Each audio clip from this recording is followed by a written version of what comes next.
Hola, ¿qué tal? ¿Cómo están? Muy buenos días. Bienvenidos a nuestra sesión de actualización jurídico-empresarial del mes de junio.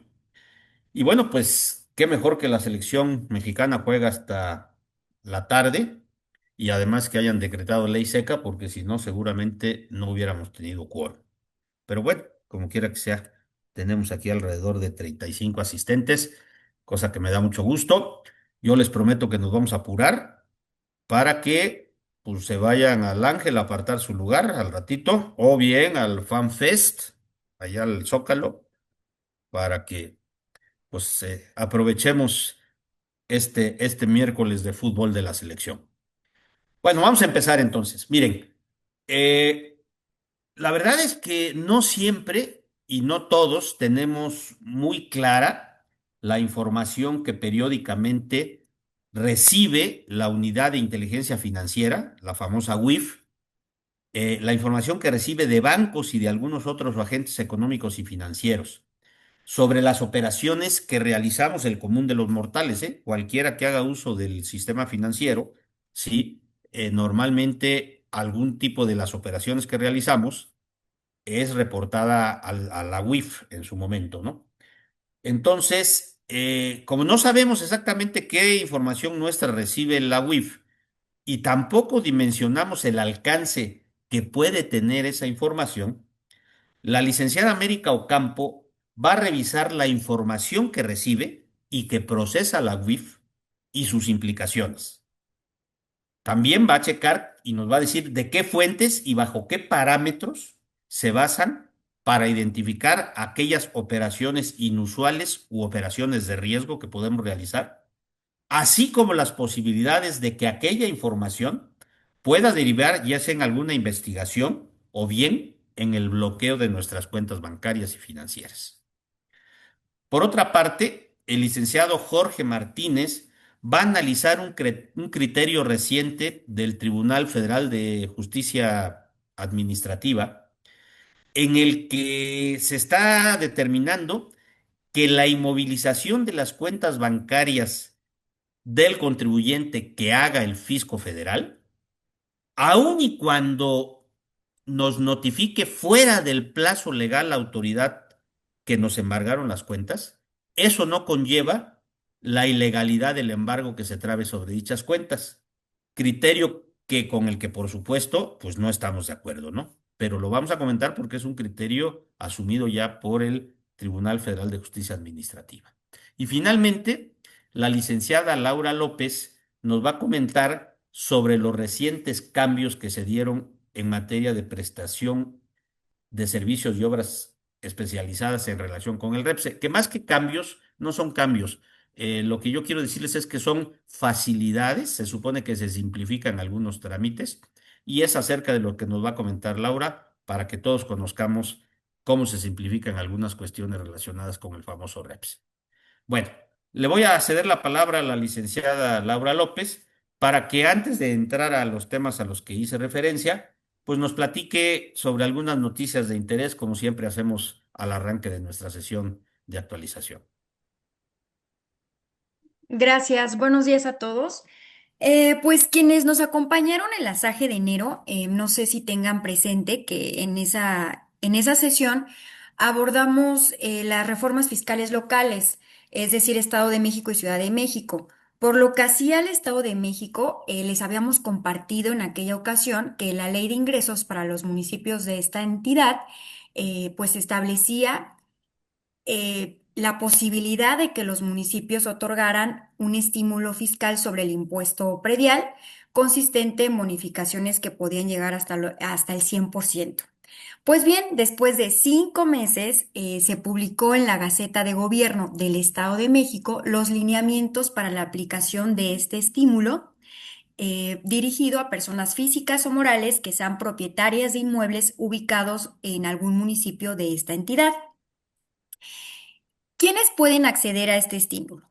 Pues son las personas físicas o morales que o bien inicien operaciones durante el ejercicio fiscal 2026 dentro de esta entidad, o abran una sucursal en algún municipio, o bien se encuentren ya operando en algún municipio del Estado de México, pero realicen nuevas inversiones destinadas a ampliar su infraestructura y que esta ampliación implique un incremento de sus operaciones, siempre y cuando, dice los lineamientos, sea en este mismo municipio en el que ya estén operando. Quiero precisarles que no están obligados los municipios a otorgar este estímulo fiscal. Ahora sí que pueden o no hacerlo. Y puede llegar hasta el 100%. Cada municipio va a determinar mediante cabildo el porcentaje de esta bonificación. Para quien esté interesado en conocer un poco más de este estímulo fiscal, yo nada más les comparto que la gaceta en la cual se dieron a conocer estos lineamientos y se da a detalle los requisitos que hay que cumplir, pueden revisarlos en la gaceta del fecha 29 de mayo. Pues bien, sin más, los dejo con el licenciado Jorge Perdón, Martínez. Laura, yo quisiera nada más hacer algunas precisiones, ¿no? A ver, la primera, Sí. eh, todavía no sabemos qué municipios quieran acogerse para dar esta facilidad o este estímulo a los contribuyentes ubicados dentro de su jurisdicción. Tendremos que esperar para efectos de conocer qué municipios se van a querer incorporar, digamos, esta facilidad, ¿no? Y esto pues se los estaremos diciendo. Tampoco sabemos con qué porcentajes de reducción o de bonificación del impuesto predial, ¿sí? También esto, pues se supone que una vez que Cabildo lo apruebe, cada cabildo de los municipios interesados, pues lo hará. Y tercero, muchos de nosotros seguramente pues ya pagamos el impuesto predial anualizado de este 2026 y entonces pues tampoco sabemos qué va a pasar con esta bonificación, si nos las van a regresar, nos van a dar, nos las van a tomar a cuenta del año que entra, en fin. Hasta ahorita además nada más sabemos que la bonificación es por 2026. No sabemos si esta se va a hacer extensiva a 2027 porque salió en la ley de ingresos de 2026 y como ustedes saben, las leyes de ingresos tienen una vigencia anual. Entonces, aún quedan muchos pendientes y muchas cosas por saber, pero creo que es importante que tengamos en el radar todos que seguramente varios municipios, sobre todo los importantes, los conurbados, van a, van a acogerse y van a querer otorgar esta bonificación. Entonces, nosotros los vamos a mantener informados, pero ustedes ya vayan teniendo el foco, porque si pretenden hacer alguna inversión, pretenden abrir digamos, un establecimiento o alguna cuestión de los supuestos que están ahí los tres supuestos que ya nos comentó Laura, pues hay que estar pendientes de ello, ¿no? Ahora sí, le cederemos la palabra al licenciado Jorge Martínez. Ok, Gracias. gracias. Buenos días. Pues yo les voy a comentar algunas noticias que tienen que ver con el escenario fiscal para el segundo semestre del 2026. Y es que de acuerdo al informe sobre la situación económica, las finanzas y la deuda pública correspondiente al primer trimestre del 2026, este informe lo emite la Secretaría de Hacienda y Crédito Público. Durante ese periodo, ¿sí? Por recaudación primaria, que es la recaudación por el pago voluntario de contribuciones, los ingresos tributarios sumaron 1.5 billones de pesos, que es un monto inferior a lo programado para dicho periodo en alrededor de 25.000 millones de pesos y menor en un 0.6% a lo que se recaudó en los primeros 3 meses de 2025. Uno de los impuestos que refleja una importante desaceleración recaudatoria es el impuesto sobre la renta, por el cual se cobraron 900.000 millones de pesos, que esto fue inferior en 22.000 millones de pesos a lo que se programó, y ojo con este dato, y 4.1% menos respecto de lo que se recaudó por ese tributo en el mismo periodo del 2025. Ante este escenario, pues se espera que el SAT incremente las acciones y actos en que se apoya la recaudación secundaria para, digamos, llegar a esas metas recaudatorias establecidas. Y es que esta recaudación secundaria, ¿qué es? Pues es la recaudación que se da a través de auditorías, de invitaciones a la regularización, de la aplicación de mecanismos de presión, de fiscalización informal, que como sabemos, pues ya actualmente el SAT tiene muchas de estas herramientas en funcionamiento, ¿no? Y pues les decía, el redoble en la aplicación de estos mecanismos, pues tiene el objeto llegar a esa meta recaudatoria trazada para este ejercicio fiscal en la ley de ingresos, por lo que pues la conclusión es que en este segundo semestre del 2026 pues va a estar bastante movido en lo que es materia recaudatoria. Oye, Jorge, Eh, es que a mí me parece Mande. que es un dato sumamente relevante. Tú que llevas el registro periódico, a mí me parece que, pues yo creo tener 5 o 6 años de no ver que se haya caído la recaudación respecto a lo programado, ni con respecto a los años anteriores. Creo que en los últimos 5 años siempre la recaudación ha ido incrementando, o sea, es superior a lo estimado y a lo programado. ¿Estoy en lo cierto o...? Sí, sí, incluso yo me atrevería a decir que en los últimos 6 años, incluyendo el 20 e incluso el 2019, que fueron los ejercicios por ahí que tuvieron que ver con la pandemia, aún así se rebasó la meta recaudatoria Bueno, establecida, fíjate. aunque fuera por un pequeño porcentaje, pero se rebasaba. Yo pensaba que en la pandemia la lógica me haría pensar que ahí se hubiera también desplomado la recaudación, pero bueno, por lo menos posterior a la pandemia nunca habíamos ya tenido ningún ejercicio fiscal donde se recaudara menos de lo programado o menos de lo que se había recaudado en el mismo periodo en el año anterior. Esto es Ujú. muy ilustrativo. ¿Por qué? Primero, pues porque es un signo claro de que el debilitamiento de la economía en general, eso que no crecemos, ya tiene una repercusión también en los ingresos tributarios del Estado. Primero. Segundo, pues que también al SAT ya se le acabó, digamos, esas minitas que tenía de recaudación, que eran los grandes contribuyentes y esos programas, ¿se acuerdan ustedes? De fiscalización, donde de ahí se obtenían muchos recursos para poder seguir recaudando, pues se le ve que ya se agotaron esas fuentes, ¿sí? Y tercero, lo que señalaba Jorge, ¿no? Hay que hay que tener cuidado y hay que portarse bien, porque, y no solamente portarse bien, sino parecer que nos portamos bien, porque pues va a tener que meterle mano el SAT a la recaudación secundaria. Si la primaria, que es la voluntaria, la que pagamos mes con mes, ya dio de sí, bueno, pues ahora va a tener que sacar agua de las piedras. ¿Y cuáles son esas piedras? Pues somos los contribuyentes. ¿Cómo? Pues a través de la recaudación secundaria, que son actos coactivos de cobro, auditorías, fiscalización excesiva, en fin. Entonces, hay que estar muy cuidadosos porque esta caída recaudatoria me parece muy simbólica y vamos a ver, ojalá y no sea permanente, porque si no, pues nos van a estar apretando las tuercas. Gracias, Jorge. Sí, sí, no, gracias. Y aquí digo, quiero complementar precisamente aquí el comentario que hacía el licenciado Castillo, y es que a través de datos que publicó el SAT en una presentación, pues meramente informativa, ¿sí? Ahí se hace patente que los mecanismos de verificación informal y de presión, ¿sí? Disfrazados de herramientas de promoción de cumplimiento, pues son una herramienta muy útil para el fisco y van a ver que en este segundo semestre van a estar a pedir de boca, ¿no? Según este documento, de enero a mayo del presente año, el SAT desplegó poco más de 11 millones de actos de promoción y vigilancia al cumplimiento de obligaciones por correo electrónico.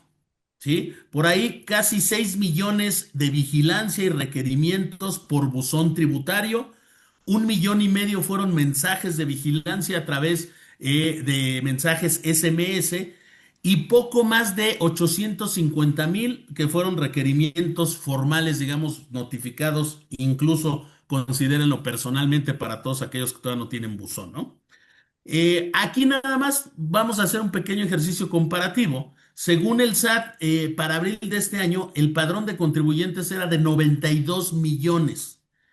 Si tomamos en cuenta que el total de los actos que referí hace un momento fue de 19,400,000 para darlo en números cerrados, entonces el SAT durante los primeros 5 meses del 2026 le envió al 21% del total del padrón ya sea un acto de promoción, un acto de vigilancia o un requerimiento formal en sus diversas modalidades, para que veamos cómo está esta actividad del SAT, que muy seguramente para de julio a diciembre del presente año, pues se va a redoblar con aras precisamente de conseguir llegar a esas metas recaudatorias.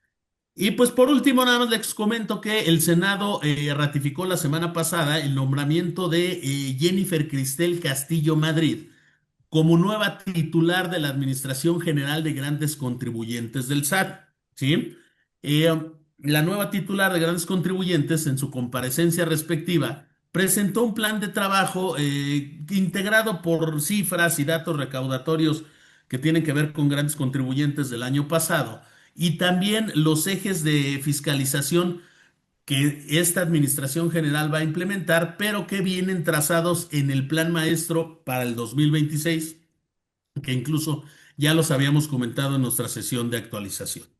Y pues para continuar nuestra sesión, los dejo con la licenciada América Ocampo, quien nos va a exponer el primero de nuestros temas de análisis que tenemos agendado para el día de hoy. Gracias, ¿qué tal? Buenos días a todos. Bueno, efectivamente comenzaremos con el tema información que recibe y analiza la WIF sobre los movimientos financieros de las personas y las empresas. Y bueno, cuando hablamos de prevención de lavado de dinero, pues muchos de nosotros pensamos que la Unidad de Inteligencia Financiera, la WIF, únicamente actúa contra organizaciones criminales. Sin embargo, la realidad es que la WIF recibe y analiza diariamente millones de datos relacionados con las operaciones financieras que cotidianamente realizamos, tanto como personas físicas o las que realizan las empresas. Pero, ¿quién es la WIF? La Unidad de Inteligencia Financiera es un órgano de la Secretaría de Hacienda y Crédito Público que surgió en mayo de 2004 con la finalidad de coadyuvar en la prevención y combate de los delitos de operaciones con recursos de procedencia ilícita y financiamiento al terrorismo. Para cumplir con este objetivo, la WIF realiza tres funciones fundamentales. Recibe información, la analiza y cuando detecta elementos de riesgo, incluye a la persona o empresa dentro de la lista de personas bloqueadas, lo que implica que todas las cuentas bancarias y de inversiones estarán bloqueadas. Además, si considera que se pudiese estar cometiendo un delito relacionado con el lavado de dinero, dará vista al Ministerio Público Federal. La pregunta importante es, ¿qué información recibe la WIF? Prácticamente toda aquella que permita reconstruir el comportamiento financiero de una persona o una empresa. Recibe reportes provenientes del sistema financiero mexicano, de bancos, casas de bolsa, aseguradoras, transmisores de dinero, sociedades financieras y demás entidades obligadas. También recibe avisos derivados de las denominadas actividades vulnerables, como operaciones inmobiliarias, comercialización de vehículos, joyería, arrendamiento, servicios corporativos, notarios, entre otras muchas. Tan solo en el informe de actividades de la WIF correspondiente al periodo de enero a abril de 2026, se reporta la recepción de más de 10 millones de reportes del sistema financiero y de más de 3 millones de avisos relacionados con las actividades vulnerables, lo que demuestra la enorme capacidad que tiene el Estado para integrar y analizar información financiera. Y aquí lo relevante es entender que las operaciones dejan huella. De los reportes que recibe del sistema financiero sobresalen los siguientes. Reportes de operaciones relevantes, esto es, cuando se realizan operaciones en efectivo, metales amonedados o cheques de viajero por montos igual o superior a 10,000, 7,500 y 5,000 dólares respectivamente. Reportes de operaciones inusuales, es decir, aquellas operaciones, conductas o comportamientos que no concuerdan con los antecedentes o actividades conocidas o declaradas o con el padrón habitual de comportamiento transnacional. Y reportes de operaciones con dólares en efectivo. En este caso, la entidad financiera reporta cada operación que se realice con dólares de los Estados Unidos de América. Respecto a los avisos provenientes de actividades vulnerables, hay que recordar que se refiere a aquellas operaciones que se encuentran relacionadas en el artículo 17 de la Ley Federal para la Prevención e Identificación de Operaciones con Recursos de Procedencia Ilícita, como es el caso de operaciones de préstamos o créditos, el desarrollo inmobiliario o la transmisión de derechos sobre bienes inmuebles, la comercialización de metales y piedras preciosas, joyas, relojes, obras de arte, vehículos aéreos, marítimos o terrestres, la prestación de ciertos servicios profesionales, la recepción de donativos, el arrendamiento de bienes inmuebles, entre otras. ¿Qué sucede cuando la UIF detecta operaciones inusuales o sospechosas? Una de las herramientas con las que cuenta es la incorporación de personas físicas o morales a la lista de personas bloqueadas. Es importante aclarar que la inclusión en dicha lista no constituye una sentencia penal ni implica por sí misma que exista responsabilidad acreditada. Se trata de una medida preventiva orientada a proteger la integridad del sistema financiero mientras las autoridades competentes continúan con el análisis correspondiente. ¿Y qué pasa si estoy en esta lista de personas bloqueadas? Las instituciones financieras suspenderán de manera inmediata la realización de actos, operaciones o servicios relacionados con las personas incluidas en la lista. En términos prácticos, esto puede traducirse en la inmovilización de cuentas bancarias y la imposibilidad temporal de disponer de recursos financieros. Sin embargo, la persona afectada conserva su derecho de defensa. ¿Cómo se agota la garantía de audiencia? Bueno, una vez que la persona tiene conocimiento de su incorporación a la lista de personas bloqueadas, puede comparecer ante la propia UIF para aportar documentación, formular manifestaciones y acreditar el origen lícito de los recursos o desvirtuar los elementos que dieron origen a la medida. La UIF está obligada a valorar los argumentos y pruebas presentadas para determinar si procede mantener o eliminar a la persona de la lista. Si la resolución es desfavorable para el particular, pues podrá hacer valer los medios de defensa que prevén las leyes aplicables. Como vemos, en la actualidad las operaciones financieras son trazables y la autoridad cuenta con información suficiente para identificar inconsistencias, patrones inusuales o conductas que ameriten un análisis más profundo. Por ello, la mejor estrategia de defensa sigue siendo la prevención, documentando adecuadamente el origen y destino de los recursos y manteniendo el orden corporativo y financiero dentro de la empresa. Y bueno, cambiando completamente de tema y derivado de que varios de nuestros clientes nos han comentado que han tenido dificultades para presentar el aviso de inscripción en el libro especial de socios o en el libro de registro de acciones con la estructura accionaria vigente, quisiera compartirles una recomendación muy sencilla que puede ayudarles a concluir exitosamente con este trámite. Primero, es importante recordar que este aviso debe ser presentado por las sociedades anónimas y las sociedades de responsabilidad limitada ante la Secretaría de Economía a través del Sistema Electrónico de Publicaciones de Sociedades Mercantiles en el apartado denominado Aviso de inscripción con la estructura vigente, cuya dirección electrónica aparece en la diapositiva que se presenta. Para realizar el trámite, es indispensable contar con las e-firmas vigentes tanto de la persona moral como de su representante legal registrado como tal ante el Servicio de Administración Tributaria.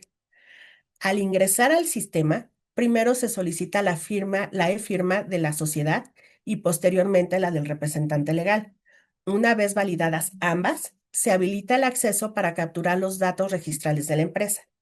Si la información coincide con los registros de la autoridad, el sistema permitirá capturar la integración accionaria o, en su caso, cargar la información mediante archivo. Los datos requeridos varían dependiendo si los socios o accionistas son personas físicas o morales, mexicanas o extranjeras. Sin embargo, de manera general, se solicita información como nombre o razón social, RFC, número de acciones o partes sociales, participación en el capital fijo, variable, así como el porcentaje de participación correspondiente. Una vez capturada y validada la información, el trámite concluye con la firma electrónica del representante legal, generándose el acuse de presentación respectivo. Ahora bien, en la práctica, hemos identificado que una de las principales dificultades no radica en la información solicitada, sino en el propio funcionamiento del sistema.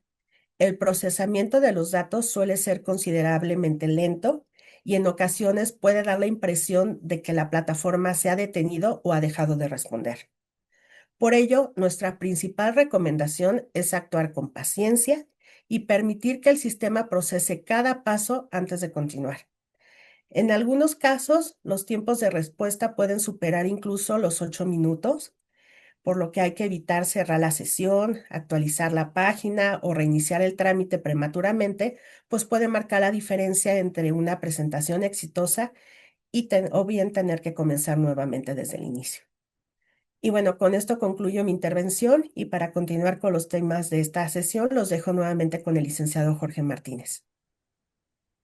Gracias. Pues bien, comentaba el licenciado Castillo que el día de hoy una parte, uno de los temas de análisis era un criterio, ¿sí?, emitido por el Tribunal Federal de Justicia Administrativa. Y pues bien, hace algunos meses se publicó en la revista de este tribunal una tesis de jurisprudencia que desde nuestra perspectiva sienta un precedente bastante delicado en la materia tributaria, pues prácticamente le da un cheque en blanco a la autoridad para que en algunos casos puedan actuar sin observar los términos que establece la legislación, algo que sin duda alguna, ¿sí?, violenta los derechos de los contribuyentes y pues le abre el zaguán a la autoridad para que realice actos de manera arbitraria sin obtener ningún tipo de sanción legal. Pues bien, de acuerdo al artículo 156 bis del Código Fiscal, una vez que el fisco ordena a la Comisión Nacional Bancaria y de Valores la inmovilización de una cuenta bancaria, esta se debe realizar dentro de los siguientes 3 días a que recibe la comisión la orden, la orden que recibe la comisión. Ejecutada esta inmovilización por parte de esa autoridad, esta comisión le informa al SAT dicha circunstancia y a su vez el SAT, cuando tiene noticia de ello, tiene la obligación legal de avisarle al contribuyente dentro de los 3 días siguientes a que el fisco tuvo conocimiento de dicha circunstancia, de que ya quedaron congeladas sus cuentas bancarias. Es decir, yo fisco recibo la instrucción de la comisión de que ya se trabó formalmente esta inmovilización y a partir de ahí tengo 3 días para avisarle al contribuyente de acuerdo a lo que establece este artículo 156 bis. Pues bien, la jurisprudencia cuyo rubro y datos aparecen ahí en la diapositiva establece que el exceder estos 3 días para notificar al contribuyente la inmovilización de sus cuentas bancarias pues simple y sencillamente no torna ilegal ese procedimiento de inmovilización, porque según el tribunal, pues esa norma no establece ninguna consecuencia por dar ese aviso fuera del plazo.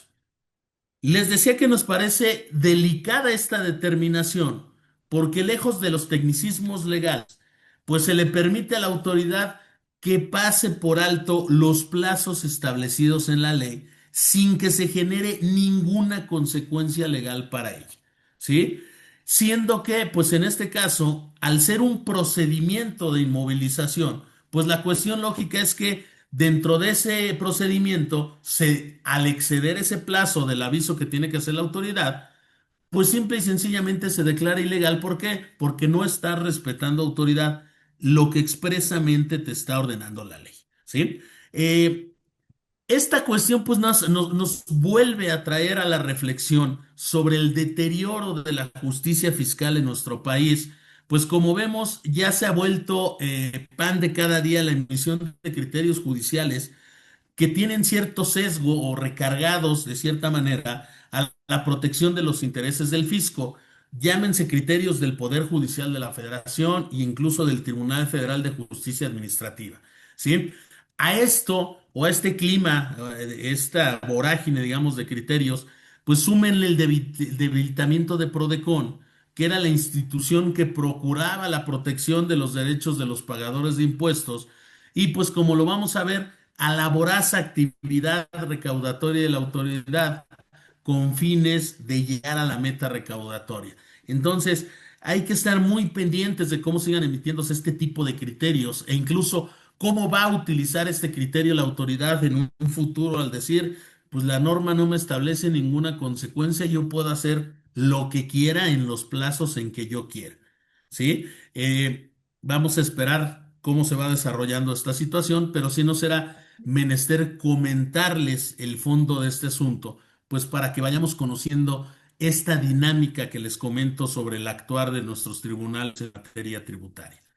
Pues, Perdóname, Jorge, yo quisiera ahí nada más ampliar un poquito el comentario que has hecho, en el sentido de ujú, que, miren, esta norma, la norma que establece el plazo que tiene, a ver, primero hay una disposición legal que obliga a la autoridad, bueno, que dice o sea, que obliga a la autoridad a que nos notifique la inmovilización de nuestras cuentas bancarias. Y para eso cuenta con un plazo de ¿cuántos días, Jorge? son 3 días. Actualmente para 2026 se modificó y lo subieron a 20 días. Sin Eran, embargo, eran, la eran tesis se emitió cuando eran 3 días. Eran 3 días, vean, ¿eh? O sea, como siempre con el SAT es la ley del embudo, ¿no? ¿Sí? Lo grandote para el SAT y lo chiquito para el contribuyente. Es decir, antes eran 3 días, tenía la obligación la autoridad de decirnos, oye, te inmovilicé tus cuentas. Ahora ya se lo ampliaron a 20 días. Pero además es una norma imperfecta, lo que se conoce como normas imperfectas, que son aquellas que no tienen consecuencias legales. Es decir, si el SAT no me lo notifica en los 20 días, pues ¿qué creen? El legislador no le puso ninguna sanción, ninguna consecuencia. ¿Sí? Sin embargo, y el tribunal, ¿sí? Desde mi punto de vista, incorrectamente, dice que porque no hay ninguna consecuencia y porque no, y por tanto no hay afectación a derechos del contribuyente, pues no pasa nada si la autoridad no me lo notifica en 20 días. Pero ¿qué pasa si nunca me lo notifica? O me lo notifica al año o a los 6 meses. Por supuesto que se están atentando derechos fundamentales del contribuyente, el derecho a la certidumbre jurídica. Si en la ley se dice que me lo debe de avisar dentro de los 20 días siguientes a que me inmovilizó mis cuentas, pues evidentemente que si no lo hace, para mí sí existe un atentado a mi derecho de certidumbre jurídica, porque la ley le obliga a hacerlo en 20 días. Y me parece que con lo que nos sale el tribunal es una aberración, es una justificación por el hecho de que diga, bueno, pues como en la ley no pone consecuencias, yo no tengo ojos, aunque soy juzgador, para ver si haya otra violación, cuando los tribunales, además, en términos de interpretaciones conformes, acuérdense de la reforma constitucional y a la ley de amparo, que ahora debe interpretarse conforme al interés pro persona y también el principio de convencionalidad y todo esto, deberían de aplicar esos criterios con ganas de, pues efectivamente, proteger esa certidumbre jurídica del contribuyente, cosa que lamentablemente, pues nuestros tribunales ya están dejando de hacer y como muy atinadamente lo señaló Jorge, pues es una muestra más de cómo se está deteriorando el acceso a la justicia fiscal en nuestro país en detrimento de todos los contribuyentes. ¿Ok? Sí, digo, esta sería la segunda parte de mi intervención. A continuación, la licenciada Laura López nos va a compartir por ahí algunas cuestiones que tienen que ver con procedimientos y trámites del REPSE. Gracias, Jorge. Pues sí, como nuestro último tema de análisis el día de hoy, me gustaría compartirles que la Secretaría del Trabajo y Previsión Social publicó recientemente un acuerdo mediante el cual implementa acciones de simplificación a diversos trámites, pero entre ellos algunos aplicables al registro de prestadoras de servicios u obras especializadas, coloquialmente llamado REPSE. ¿Cuáles son los cambios más relevantes que encontramos? Pues primero que la Secretaría implementa un nuevo formulario electrónico que concentrará los trámites de inscripción, renovación, actualización y cancelación del registro. En la diapositiva ustedes pueden ver un extracto del mismo para conocerlo en su totalidad y con más detalle. Yo los invito a que revisen el anexo 8 de este acuerdo. Y bueno, para quienes estamos familiarizados con la plataforma, recordarán que pues había diversos apartados y al final un formulario donde nos hacían un cuestionario. Con este acuerdo, todo parece indicar que ya no aparecerá el cuestionario ni la plataforma como la veníamos conociendo, sino será a través de este formulario, pues que tendremos que requisitar nuestro trámite dependiendo de cuál sea. Otra de las novedades que encontramos es que se reducen requisitos para determinadas personas físicas o morales. ¿A qué me refiero? Pues que aquellas que cuenten con hasta 10 trabajadores y quieran realizar tanto la inscripción, cancelación o renovación de este registro, ya van a presentar una cantidad significativamente menor de la documentación respecto de la que anteriormente nos requerían. Ya no será necesario que ingresemos a la plataforma la identificación oficial del representante legal, su poder notarial, el registro patronal, el comprobante de domicilio. También recordarán que ya hace 3 años ya también nos solicitaban el SUA.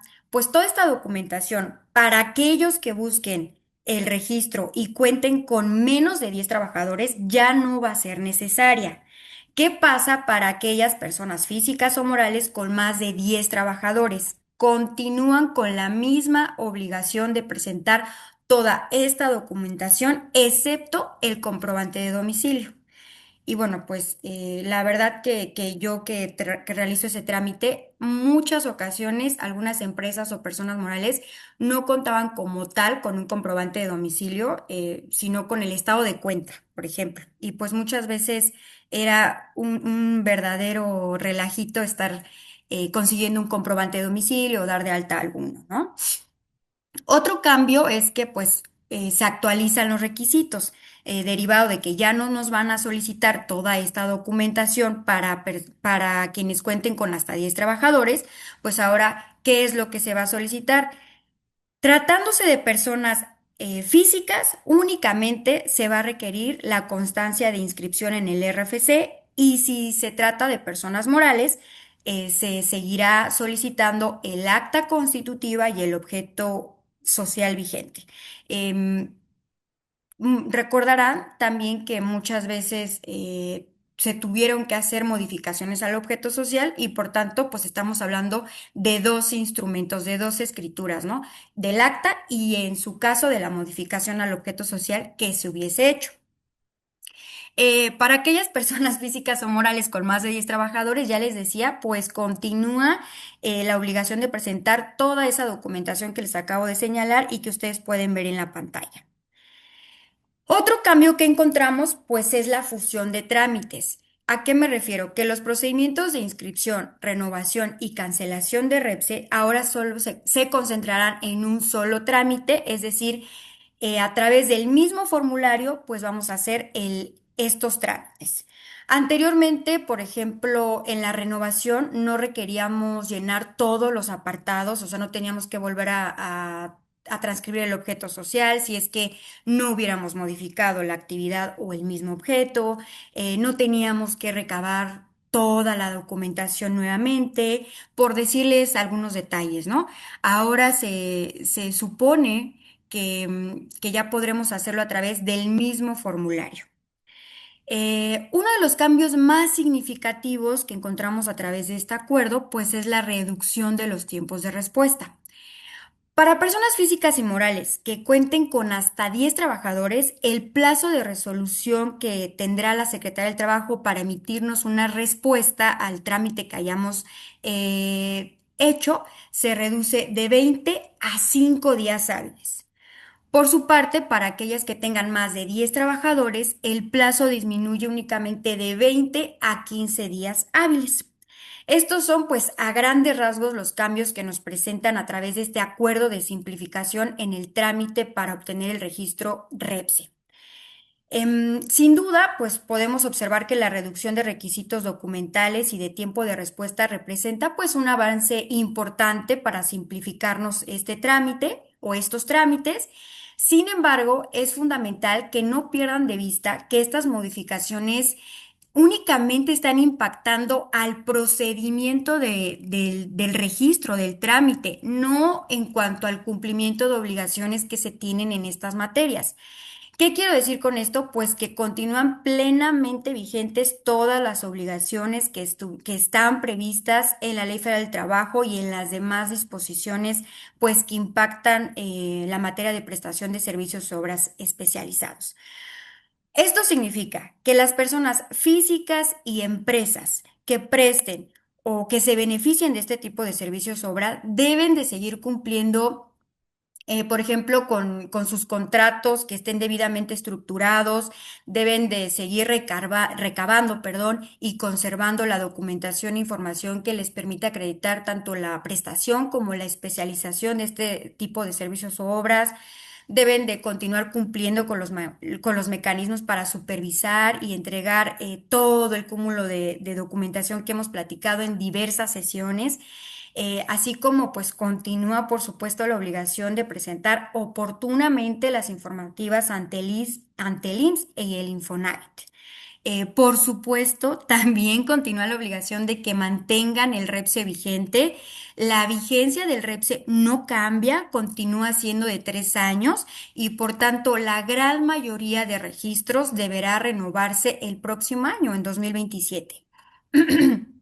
En otras palabras, pues lo que la autoridad simplificó fue el trámite, pero no se redujo ninguna obligación ni laboral, ni fiscal, ni en materia de seguridad social.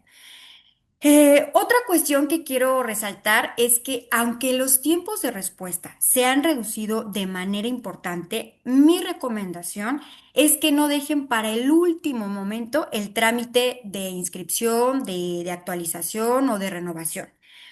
Para quienes estamos familiarizados con estos, sabemos que la Secretaría del Trabajo muchas veces nos los niega porque ven algún detalle en la información o en la documentación y pues no lo niega, y eso significa que tenemos que volver a empezar el trámite y el tiempo que tiene para resolver pues vuelve a empezar, ¿no? También pues quiero aclararles que si bien este acuerdo ya entró en vigor, la plataforma del REPSE hasta el día de ayer por la tarde aún no refleja estos cambios. Por ello, pues es importante que le estemos dando seguimiento a las adecuaciones tecnológicas y operativas que debe de implementar la autoridad durante los próximos meses. Este acuerdo, a través del cual se da a conocer toda esta simplificación, le otorgó un año a la autoridad para tener ya lista la plataforma, ¿no? Y que aparezca pues toda esta simplificación. Hasta aquí terminaríamos nuestros temas de análisis y todo lo que tiene que ver con la simplificación de trámites en materia de REPSI. Antes de dar espacio para las preguntas o dudas que tengan respecto de los temas que hemos abordado, me gustaría compartirles los periodos vacacionales de algunos tribunales y de la PRODECOM para que ustedes los tengan presentes, ¿no? Y tomen en consideración que durante estos periodos no correrán plazos ni términos para los trámites que se tengan ante esta dependencia y ante estos tribunales, ¿no? Podemos observar que la PRODECOM, su periodo de vacacional es del 20 al 31 y tanto para el Tribunal Federal de Justicia Administrativa como para los tribunales locales como el de la Ciudad de México y el Estado de México, Ciudad de México es del 15 al 31, para el Estado de México es del 13 al 31, todos estos de julio. Como pueden observar, pues aquí no aparece el SAT porque aún no se ha dado a conocer cuál será el periodo vacacional que gozará esta dependencia y estamos esperando que la misma, más bien que el periodo vacacional se dé a conocer a través de una resolución de modificaciones que normalmente se publica a principios de julio, de acuerdo a lo que me comentó el licenciado Jorge Martínez, ¿verdad? Ya si estoy en un error, tú me dices, Jorge, pero es a principios de julio, ¿no es verdad? Sí, sí, por ahí la regla 2.16 que establece los días inhábiles, al día de hoy todavía no está ni modificada, ni siquiera en resolución anticipada. Hay que esperar la siguiente semana o dentro de 2 semanas para su respectiva modificación a través de la resolución respectiva, y ahí nos va a establecer el plazo respectivo que en su momento les vamos a estar compartiendo. Muchas Muy bien. gracias, Jorge.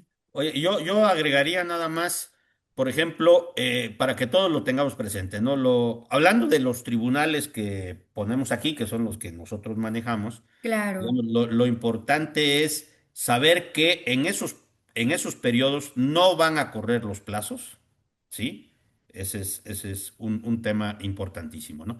Pero también es importante precisar, por lo menos en el del Estado de México, y ayúdame Jorge y ayúdame Laura, Jorge en el federal y Laura en el de la Ciudad de México, aquí en el Estado de México sí existen guardias en el Tribunal de Justicia Administrativa para que algún asunto de urgencia pueda ser ventilado en la guardia que se quede, inclusive hasta gestionar una suspensión del acto reclamado. Me voy a un ejemplo muy claro. Por ejemplo, a mí vienen ahorita, bueno, estoy en el día 14 de julio, viene el municipio y me clausura mi oficina de una manera arbitraria. Yo puedo válidamente, aunque esté de vacaciones, hay una guardia, ir a la guardia, presentar mi demanda, solicitar mi suspensión para efectos de que me levanten la clausura porque fue legal y se puede hacer. Es decir, si hay una guardia que atienda este tipo de asuntos urgentes. No sé, en el de Justicia Administrativa de la Ciudad de México, Laura, se Sí, operan también también aguardas guardias. para el mismo efecto. Y en el federal, Jorge, También en el federal ¿no? también yo puedo presentar y si es un acto que merezca suspensión o que pidan suspensión, tienen que acordar máximo a una semana o 2 o 3 días esa suspensión. Ya estás como Peña Nieta. Una semana, máximo 3 días, ¿eh? Ya se ve que le No, no era al aprendiste revés, bien. 3 días máximo una semana. Ah, ok. Bueno. Y en la Prodecon también se suspenden términos. Por ejemplo, si tengo un plazo que me dio la Prodecon para presentar algún documento complementario en un acuerdo conclusivo, pues se entiende que también ese plazo se prorroga. Pero lo importante es que pues, el servicio, no sé si va a haber guardias, Jorge, para servicio de Prodecon o sí, o va a cerrar totalmente las No, instalaciones. también dejan una guardia mínima, digámoslo así, para asuntos urgentes, pero sí trabajan una guardia. Ok, pero pues serán cosas así realmente muy, muy urgentes, ¿no? Ujú. Sí, Y en alguna las de ley. comparecencia con alguna autoridad o algo así que merezca Exacto, esa urgencia. esa urgencia. Entonces, tomen en cuenta esto para que vayan haciendo sus previsiones y que en esas fechas, pues de por sí, ¿no? Ahorita ya estamos, como diría el gobernador de Nuevo León, estamos en modo mundial, modo party, estamos en modo fiesta. Entonces, bueno, pues ya los tribunales, también andan así con aquello de que los Sí, partidos, en fin. Pero bueno, esas son las fechas oficiales de los periodos vacacionales de verano, ¿no? sí, así es. Ujú. Laura, no sé si tengas Pues otro bien, comentario. no, sobre los temas y las cuestiones que queríamos compartirles el día de hoy, ya no tendríamos ningún comentario. Si están de acuerdo, abriríamos pues nuestro espacio para leer las preguntas o comentarios.